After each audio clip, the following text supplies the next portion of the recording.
Welcome to the Strong as Fuck podcast. I'm your host, Kenny Santucci, and join us for some strong conversations.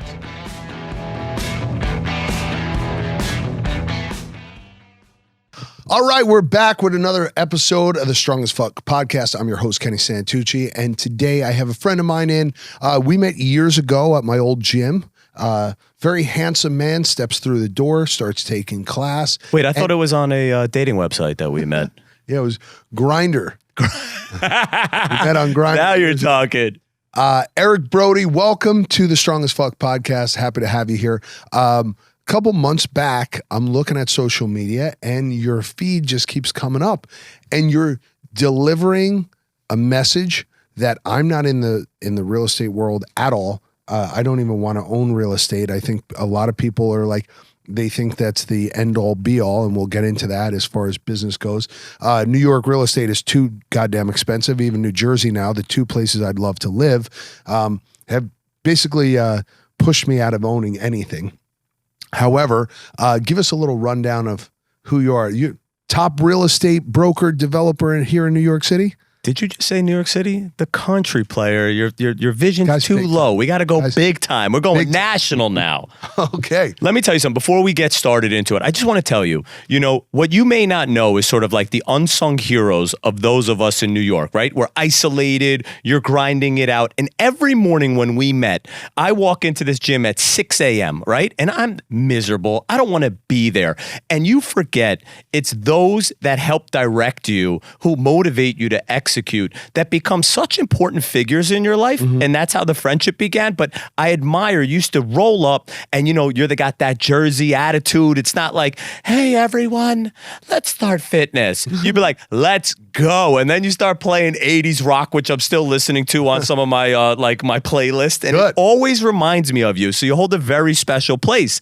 Then years later, you open up Strength Club, right? You're on 28th or 29th. And what you don't know is that those that walk in are always going through something. So you always are kind, right? You were always kind. You helped me with my back. You communicated with me.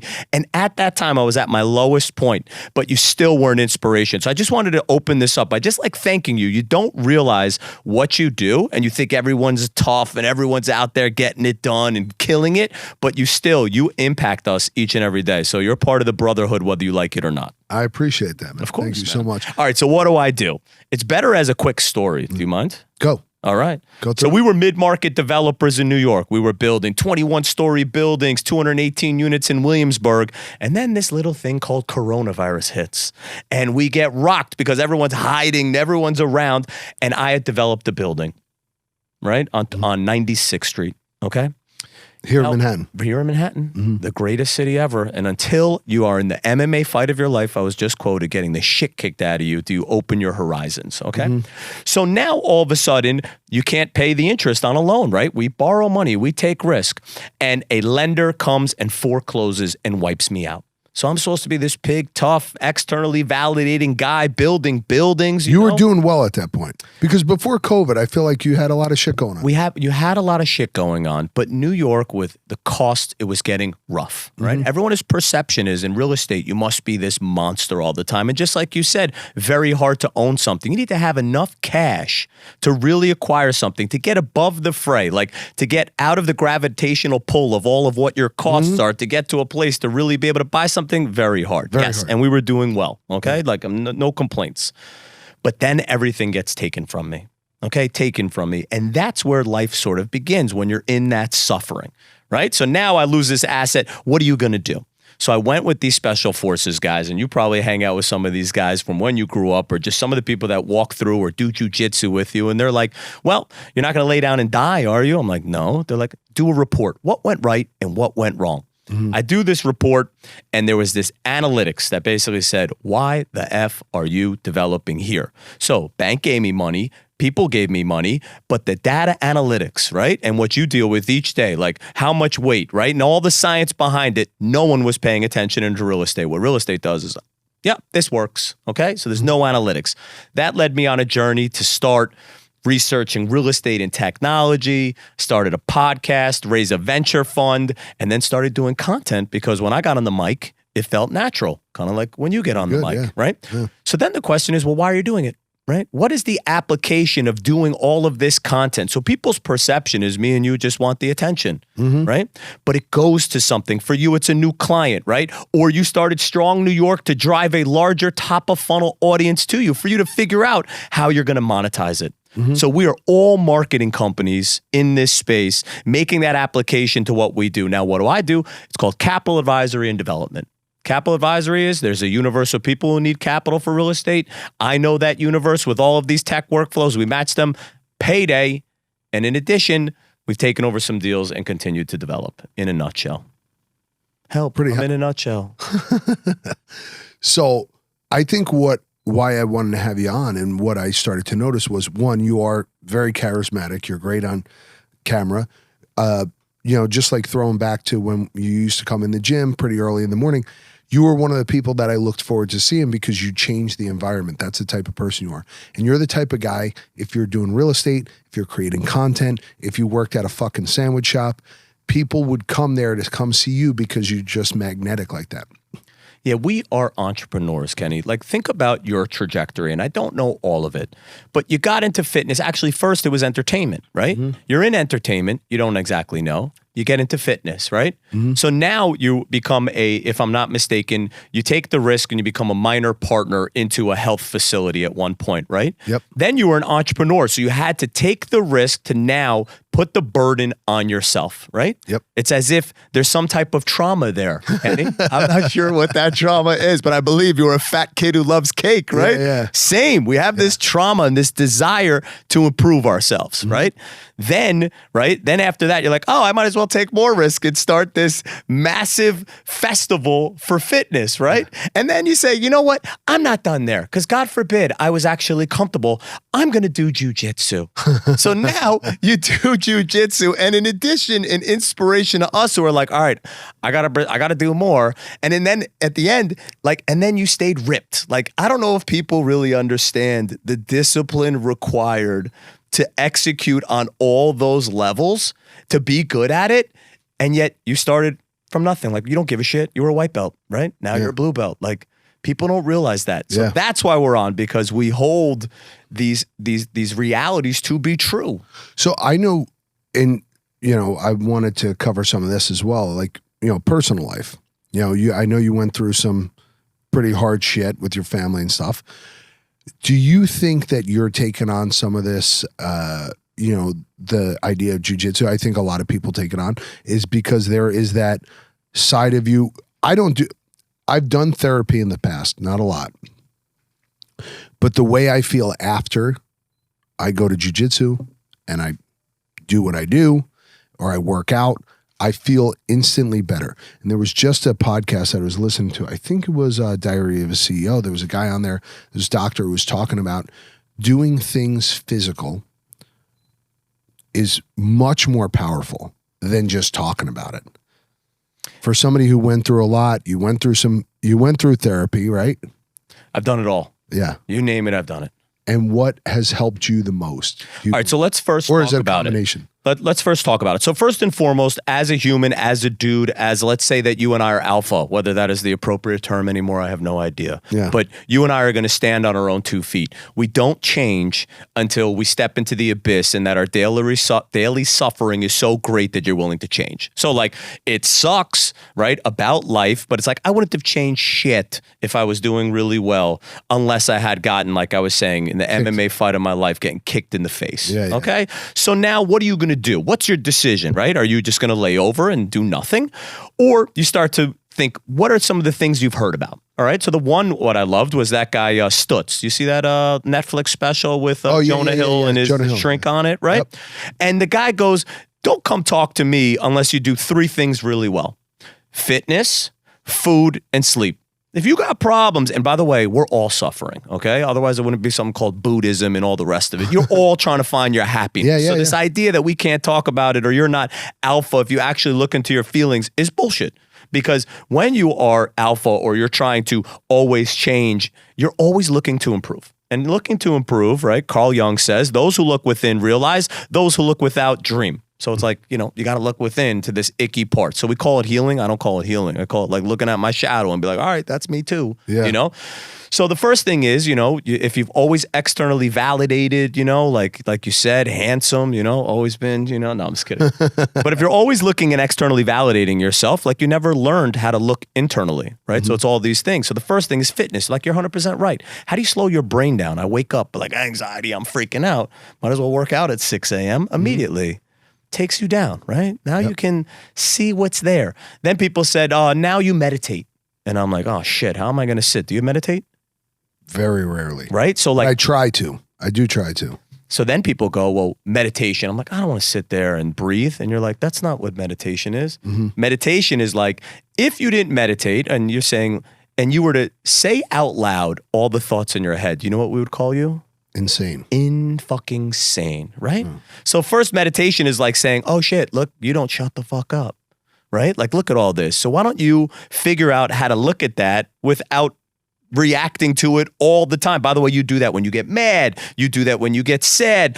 Everything, oh, my life is over. Well, my life is good. Like, what about neither? What about just watching Neutral. and saying, you know, that happened and that happened. So then I start meditating, right? And then people are like, you know what you should do? You should do affirmations. You ever heard of what an affirmation is? Yeah. What do you think of affirmations?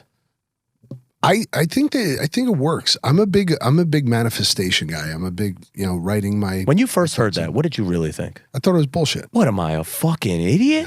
I'm going to stare in the mirror. Yeah. I'm going to go, today is a good day, you know, today. And what you realize is it's not that, right? It's we all have this voice inside of our head, right? I was saying some of your trauma. You said you were a big guy as a kid, right? Yeah. Like, what do you think? How do you think that fucked you up as an adult? You know, look how ripped you are, Yeah. right? Like, so first is like, you got to get that little person inside you, like chill. Like, so subconsciously being like, I want to be open to what happens today. Because if I wake up, anxiety, I'm never even open. Nothing happened yet. And we only live right now. So now I'm doing affirmations, listening every day. Do you think owning? Wait. Now we have more of a protocol. Well, there's more. There's more where that came from. You got a Kenny. lot. There's more. So then the last thing is people go journal. Journal. I'm like, journal for what? It's cathartic. You ever journal? Yeah. And why do you journal? It helps me. I have a lot of thoughts, like we said, and writing some of the good ones down and some of the bad ones kind of empties out the brain a little bit. So that was like the surface as the reason why. All right. I journal, then read 30 days of fucking Kenny Santucci, right? And Eric Brody on the paper, right?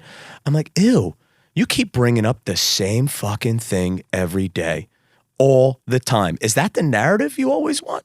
Like maybe you need to look at that and address that. So how are you supposed to know what your issues are to write them down every day? And you're like, I always feel this way. I always feel this way. I started reading it. I'm like, ew. It's the same damn thing. So until you even recognize it, right? An experiment doesn't change and then you put it under a microscope and it changes whether you like it or not. You have to observe it. And by the way, I'm no Zen master. I deal with this shit every day. These were just reasons how I could address that I had just gotten rocked and had a judgment personally against me and that the bum on the street was worth millions of dollars more than me. And yet each day you got to figure it out, right? Because they say the comeback is better than the downfall. You know, so I totally agree with that. I think when you deal with hard shit, it helps you realize how strong you could actually be. And I tell people, it's not what happens to you, right? It's what you do with that issue. So and that's what makes people. I agree with you, and I always was like, that's so cliche and fucking stupid, right? Like, what doesn't kill you makes you stronger. And then you go through it, right? Yeah. And if you had this perception, right? Like, why do you and I train martial arts? Well, many want to be able to protect themselves. You know, I have an inkling. It's because we fear that we aren't as strong as we are. So we might as well know how to roll. And then if anyone tried to rob us, we'd be able to, you know, tie them up in a knot and choke them out, right? Yeah. But I think I did martial arts my whole life because when I was a kid and I got robbed by a gun or a knife in Brooklyn, I was screaming like a little bitch. But at the end of the day, like, what were you supposed to do? You're going to drop kick him in the face, right? So now my insecurities, I don't know how to fight. So now you and I know how to fight, right? Like we know. But really the reality is it's just to stay calm under pressure, right? And all of these things. And that's why, you know, these are the things that help you and I to, you know, deal with this shit. And obviously fitness. I think doing some of these hard things, jiu-jitsu and getting physically tortured in a way, right? You get choked out or you jump in a cold plunge. All these things help you deal with a lot of the things that are going on in your head as well. You know, there's a lot of times I deal with some business stuff where I'm like, all right, I really want to choke the shit out of somebody right now, but it's better I don't. And that's how you know, because I think there's a lot of people, I'm not sympathizing with anybody who shoots up a school or does something drastic, pushes somebody on a subway car. I think all these people are obviously mentally ill, but they also don't have the tools or the outlets to, as men, because you're never hearing about women doing any of this shit. It's always men who are just at their breaking point and they do something drastic. And it's only because, one, they don't have the outlet to get it out. 100%. So there's two things. One, if there's sadism and masochism, okay, you and I like to work out and get choked out. What we lead towards, we'd rather suffer versus watching others suffer. Yeah, exactly. Right? So the reality I'd rather take the burden. I'd rather take the burden, right? Where there's other people who rather watch the world burn. Yeah, of course. So you and I, you know, that's just sort of a part of our DNA. Mm-hmm. The second thing is, you know, we were taught, and I know my demographic, like talking about your feelings or, you know, delving into yourself was always considered weak, you know? Be a man up, right? So I was like, all right, you know, that was my perception. Be tough, right? The rest of it. And it's like, it's not disparate things. Being tough has nothing to do with addressing, you know, what's going on inside you. And I didn't learn that until I went hunting with special force operators who had come back from overseas and are like, we have to address like that we were human killers. You know what I'm saying? And they're like, these are the strategies we did to come to terms with that. I'm like, if those motherfuckers can handle that, I think that we can handle sort of what we go through. And obviously it's always, you know, to ourselves that's relevant, but it's like, yo, if they're doing it, like what's wrong with you doing it? Yeah. No, and I think a lot of younger guys nowadays need to have those. If you don't have a father figure in your life, which I think is a whole other issue that people are dealing with nowadays, if you don't have that strong male or even female figure in your life that you look up to, that you're like, oh, okay, it is okay to cry. It is okay to deal with your feelings. You know, when I was younger, I remember being like 7, 8 years old, coming home from school and crying about something. My father was like, hey, you don't cry. I'm like, all right, I guess I don't cry. By the way, it's so funny you said that. And I'm telling you, that's why it was like just so interesting to be here. There was a time at like 10 or 11, I said, I'm never going to cry again. Yeah. Do you know that stunts your emotional growth? You know that right there? You just fucked up a whole thing. Like we had this crying. No one said you need to get in a beef and then start crying. Okay. On the street, you're a man, right? You may carry a weapon. You're a human killer. I will choke you out on the street, right? Mm-hmm. That does not mean that you can't have an emotion in the appropriate place, right? And I think we just didn't have a crew of humans, or I call my brotherhood, that you're like, that dude's a human killer and we're going to talk about our feelings, because those are not, it's not the same thing. You can be both. And you are still the dopest man and a father figure and whatever you need. And you can still, yes, tear. And I think there is a spectrum there, right? Like, because I remember. Yeah, you're on the spectrum. Don't worry. We know. You're on the spectrum. We got you. Last night I was watching Instagram and there was this girl who's got like 2 million or 3 million followers.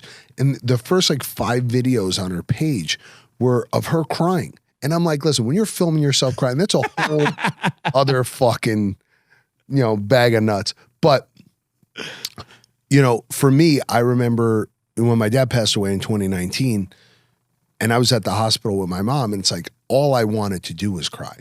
But she was so bent out of shape that I'm like, all right, I don't want to make it worse for her.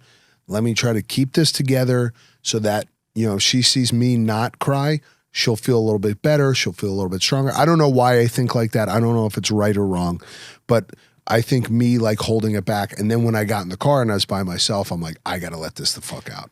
Well, there's two things to that, right? So one is, that's great. You're supposed to have manned up in that position and be the strong person for her, right? Yeah. The question then becomes, what we don't realize, and by the way, I struggle with this shit. I think I'm on the spectrum too, is you have to have grief, right? Yeah. Your dad passed away, right? Like, regardless, even if he was rough on you, not rough on you, whatever it was, we don't know how to grieve. We weren't taught, because you at 8 and 9 said, I'm not crying. We just shut down that we're going to have an emotional response and then we're shoving deep Just down inside like all of our feelings. Yeah. We don't even know. Like it took forever to be like, that hurt me. I'm going to address that, right? And then what are you making that mean? And on and on. You know, just to go back to like what this is about, by addressing these things, by deep and in getting involved and not taking everything as a criticism or rage when someone disagreed with me, has made the comeback of my business so ridiculously stronger and greater than what I ever was doing. It was like back in the day, I was pushing sand uphill, but I would just fucking grit it and just do it. Yeah. Still have that same mentality, but my business is exponentially growing more by being vulnerable, even though people know you're a tough guy. Like, no one's denying it. Like, you know, like, so this fear is like, you remove that, billionaires are talking to me. No one wants to know that you're perfect and that everything you did was like Midas's touch and springs out of your ass of gold. Well, I don't think anybody ever really cares to hear that story. And I talk about that a lot. You know, people want to hear the come up story. No one ever is like, oh my God, you hear the story about the kid who had everything, who made $1 million and just kept making more and more and more. There's no, like, nobody could relate to that. Agreed. You want to hear the story of the guy who ate shit. As much as people hate him, I'm not condoning what he says or does or anything. But for the longest time, I remember being a kid and reading Donald Trump's book as a kid. How dare you, Kenneth? Please, Christy, be careful. Be careful how you edit this, because I'll get hung if I say at one point I admired Donald Trump. Oh, I thought you were going to say Bloodsport and it was Jean-Claude Van Damme or no. Conan the Barbarian when he came, you know? I thought that's what we grew up on. No, I mean, I love all those movies, and that's why I am the man I am today, why I wear shirts like this. But he had famously said the quote, he's like, well, I rather hire the guy who has lost and won than the guy who's always won. Because at least when you lose, you know the pitfalls. You understand how to come back up. You know how to recover again. And just like you're saying, you feel like you could do everything now because you've hit rock bottom. There was a point, 2012 was a very shit year for me. It was basically rock bottom for me. I had lost everything and anything. And I'm like, and I had the same situation. Right. You had gotten pre-canceled, yeah. Right? Like, so whatever you had built up, all of a sudden, legs taken out, right? I got canceled. I tore my shoulder. I broke up with my girlfriend. I didn't have an apartment. I was sleeping in my car. It like enough shit couldn't go wrong in my life within a 6-month period. And I'm like, why the fuck is this happening to me? And there was a point where I went in my medicine cabinet. I lived with a buddy of mine at the time. I went in the medicine cabinet. And I'm like, I'm just going to take all this shit and hopefully I don't wake up. And then I'm like, or I could go outside. And this is when I truly believe, like, but long before that, when I was heavy and I'd work out, I felt so much better. People treated me different. Exercise and fitness has always saved my life. I go, if I just go outside, now my arm's in a sling. I just, had a surgery and stuff. I'm like, if I just go outside and go for a run or go for a walk or something, I'll feel better. And that's what I did. Wait, let's stop there for a second. People came up to you, right? And they're like, oh, we feel so bad for you, Kenny, right? No one did. No one did? All right, well, people came up to me, right? And then you think about self-pity, right? Yeah. Self-pity, right? Like, well, I think you were going through something different. It doesn't matter. People, they say what they say. But let's say self-pity. I look at it and I go, what does nature do when you're injured? What happens to an animal in nature when it's injured, right? Because we're humans, we're animals. What do they do when they look at you and they feel you're weak? What happens in nature? They attack you. They eat you from your ass out, rip your intestines out, and on the floor. So this idea of self-pity, woe is me, right? Like, I'm going to take these pills and the pain. Like, no one gives a fuck. I know. Just FYI. I know. The power is from within, because if you look externally, maybe a mother, if she's, will help you, maybe your father will, your sister. Other than that, everyone looks at you like they want to tear you apart. Right? And I don't mean that they to be smell like blood in the water. They smell blood. They want to eat you up. So know that that's the truth. Right? So fuck self-pity. Mm-hmm. And that was the thing. And, later on, COVID, and that was. Wait, but so what happened? So 2012, so you take this walk. I go for a walk, and then I jumped on a bike. I had a bike at the time in my old apartment. Went for a ride. I came back and I'm like, all right, I'm thinking more clearly. I said to myself, I need to start racking up little wins, right? That walk, that run was my first little win. Then I'm like, all right, I could eat better. Now I need to Wait, go. just to do that, I say the same shit. Life is an everyday. Yeah. Right? You say little wins, okay? That's how you describe it. Habits. But it's just that fucking day, right? And then it becomes another day. Yeah. We think a week and a month and 2 years, that you're like, all you had was that moment. Yep. That's what the suffering Yeah. teaches you. It's like, it sucked now. I'm going to work out now. And at the time, there was no social media. I mean, Twitter was like the only thing. And I was getting my ass chewed out because of all the bullshit that I dealt with on television stuff. So I'm like, all right, I'm dealing with that. I need to like turn that off. So get rid of that out of my life and just start becoming better at my craft. So I did everything I could to become a better trainer, to become a better business owner. I was taking courses. I was reading books. I'm like, okay, these are now flipping the script for me. Now I'm no longer feeling better for myself. I'm like, oh, okay, I did that. Now I could do this. Signed up for an Ironman that year. I watched this documentary. Did you do an Ironman? That year. You're one sick puppy. And I remember watching this documentary about a guy who we just had speak at Strong, this guy, Matt Long. And he, instead of feeling bad for himself, he was a fireman here in New York, gets hit by a bus, dragged 65 surgeries later, runs a New York City Marathon, and then goes and runs the Lake Placid Ironman. There's an awesome documentary on him. I remember hitting him up on Twitter and being like, I'm going to run an Ironman because I would just watch that video on you. He's like, get after it. Because I had already done a marathon. I'm like, I could do a fucking marathon. An Ironman's where it's at. Oh, yeah. All right. So, no problem. Okay. But it was one glad to wake up and work out. You're fucking doing Ironmans. Okay. No problem. So I just wanted, like, it was one of those forms of Which one did you do? I did the Louisville Ironman. It was the only one still open. It was 900. I was broke at the time. I was going through a lawsuit with, my gym and everything. It was 100 things were going wrong.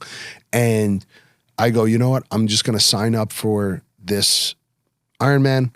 I spent $2,000 on a bike. I was putting everything on credit cards. I spent $1,000 to sign up for the race. How much did you put on like the Vaseline for like your nipples so they don't start bleeding? My God, you got to lube the shit out of it. your crotch, your armpits, your nipples, everything, your neck, because if you have like a high collar, because you're out there. I mean, it took me 15 hours.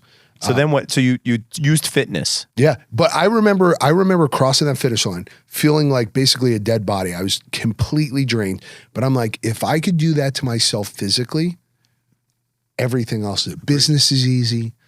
Relationships are easier. Like if you could, so for me, when I go to jiu-jitsu, and like even last night I was there and this monster of a guy's like, yo, you want to go? I go, fuck yeah. Beat the shit out of me because I'm ready for it. Like I never want to be the smartest guy in the room. I never want to be the richest guy in the room. I never want to be the most successful person in the room. I always want to be in a room where I'm the worst one because that's the room I need to be in. So this guy, Friedrich Nietzsche, we've all heard of him. He always said, if you have a why, you figure out the how. So I'm just curious. I know my why. Yeah. Why I keep going. What's your why? I always want to be able to take care of everybody around me. I don't know why. I mean, it's that, do you call it an alpha mentality? I don't know what it is, but I've always had this idea in my head that everybody that I care about, which, I just had a situation with a employee. I genuinely just wanted to take care of her. I wanted to help her out because I know if I could get her to become better, and this is the whole idea behind my event, if I could get her to live a better life, then that enriches my life. Because now this is someone around me that's living a better, happier life, which makes my circle just a little bit stronger. And I guess she didn't appreciate that. No. You can't change everyone. You can't change everybody. But like, I want to make everyone around me happier and better because that enriches my life. Because every day, you never know when your ticket's going to be punched. No. You never know when it's going to be all over. And I was just saying this on another podcast I had done. I try to think about the past as little as possible. Obviously, it creeps back into your head every once in a while. And I don't like to think too far into the future. Everybody's like, so what's your plan? You're going to open up a bunch of gyms? I'm like, I don't fucking know. If an opportunity comes up and it happens, like everybody's like, why'd you go to Caldwell? I'm like, well, my family's there so I could spend more time with them. But an opportunity come up last year this time. This woman hits me up. She's like, hey, I have this gym. I'm not going to use it anymore. Do you want to take over the lease? I went out there. I'm kind of weighing out my options. And like day to day, if something had happened differently, then I wouldn't be opening up. You know, there's another opportunity here in the city that if it presents itself and it makes sense, fine. But there's no real plan. Anytime I planned to be on television, that fell apart. I planned to have my first gym, that fell apart. I planned to work at my other gym, that fell apart. Anytime I've had a plan where I'm like, I'm setting my feet in, this is where I'm going to be for 5 years, it never fucking works out. Well, you said two things I think are super relevant. So the first one, what's my why? And my why is I want to make those around me better. Now, that could be normally an excuse, right? If I make you better, I don't have to make myself better. Well, that's not true in your respect. Yeah. You first start with, I'm going to make me better so that when you say I tried to make you better and they didn't appreciate it, which is, by the way, you can never worry about how what you say is going to impact others. You only can worry about your own feelings. Yeah. That's no matter what. The second thing I always tell people when they come to me, they're like, you're successful or you're doing all these things. I say ROC. And I'm like, it's not Jay-Z and The Rock. You know, he's getting canceled anyway. It's responsibility equals opportunity equals choice, right? What you're saying is I'll be responsible and we'll see what opportunities there that I'll choose. For me, I do have a direction as to where I want to go, but people said, are you a podcaster? I'm like, I don't know. They're like, are you a venture capitalist? I'm like, I don't know. Do you do TV shows now? Are you like a TV show? So I'm like, I don't know. It didn't need to make sense yet. I knew that there would be clarity. Yep. Right? You don't always have to know, but you do need to know that the ship is directed in a certain way, right? And I think the easiest way to figure out where you want that ship to go is when you operate with yourself and everyone else in mind. If you're looking to fuck people over and cut corners, it boggles my mind how many contractors I work with where I'm like, dude, you're trying to fuck me here. How well do you think this is going to work out for either of us? Now you're screwing me over, and now any referral business that I could have gotten you later on, you're now going to get, so now you're fucking both. What is your end game here? For me, I'm like, all right, how could I make my clients better? How can I make my staff better? How could I enrich everyone's life around me? And anytime, and she gets pissed at me sometimes because she's like, you overextend yourself for everybody, because I genuinely want to see people do better because I know that comes back. So on a daily basis, I make the choices that I feel will impact me and everyone around me or anybody who's near me in a positive way. And if I continue to do that, it's just going to snowball. And 5 years from now, I don't have to make choices because they'll be around me. Well, look, two things on that. So one is 100%, right? You probably overextend yourself, right? It's just who you're going to be. But the second thing is, and this goes back to business, there's a bestseller that came out called Automate Your Work, okay? 2023, you should read it. Everyone should read it because those of us that are too busy, by the way, I'm way too busy, right? What you do is you track what you do for 2 weeks, 3 weeks. Track your shit, where you're wasting time, where you're not. And you just get more efficiency, meaning, yeah, you're always going to do too damn much. It's just kind of your style. But when are you fucking around, you know? So for me, I'm like now like looking at it scientifically, like do this, you know, 7 a.m. to 10 a.m. is like focus time. No more fucking phone calls. Nobody's bothering me, just to get more efficient because you're right. You've created such opportunities for yourself that you can choose, but something you and I have to be is Machiavellian, right? And Machiavelli would say the effective truth, which is don't judge me by my words, judge me by the results of my actions. You and I can't say something that we don't then come through with. Otherwise, we're never going to be effective. Yeah. So, if I just hooked that guy up, you should send me a fucking referral fee.